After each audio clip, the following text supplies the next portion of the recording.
as Trump continues to exert pressure on India due to its trade with Russia, External Affairs Minister S. Jaishankar met with U.S. Secretary of State Marco Rubio in an apparent bid by both sides to repair relations, especially after the 50% tariffs on Indian goods and a hike on H-1B visa fee. Now, my colleague Sumita Karir has been tracking the developments since the very beginning. She's now joining us with the latest over here. Sumita, what is the latest that you're picking up from your sources?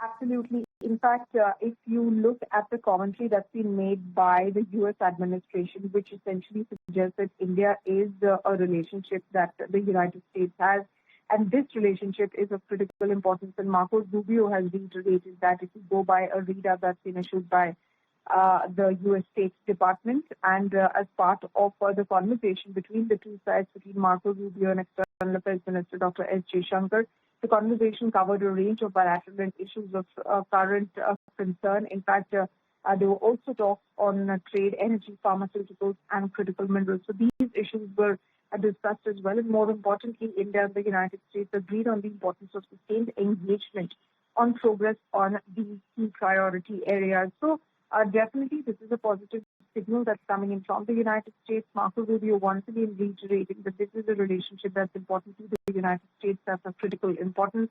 Remember, this meeting is coming in even as India and the United States are negotiating a trade agreement. We do know that Commerce Minister Piyush Goyal is in Washington for trade talks, and a trade team from the United States visited India on 16 September, and positive discussions were held, and it was decided by both the sides to intensify efforts in this direction. However, we have to understand also the other side of this story, which essentially is the fact that despite the fact that there is a positive commentary coming in from the United States administration, if you look at the policies, they seem to be ramping up pressure on India. For instance, if you see the Chabahar port waiver, sanctions waiver that came about, that really impacts India, given the fact that one of the terminals that's being constructed at the Chabahar port is being constructed by India. Secondly, this policy related to U.S. increasing H-1B visa fee.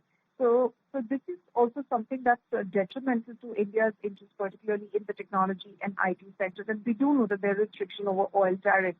How will these issues really be resolved, even as we're sort of negotiating with the United States? And will there be any concessions that will be made by the United States, particularly with respect to its stance on oil tariffs, particularly with its stance on asking India for market access with respect to agrarian gene crops? That remains to be seen. All right, Sumita, thank you so much for joining us on the phone line. But we'll move on and see how the Asian markets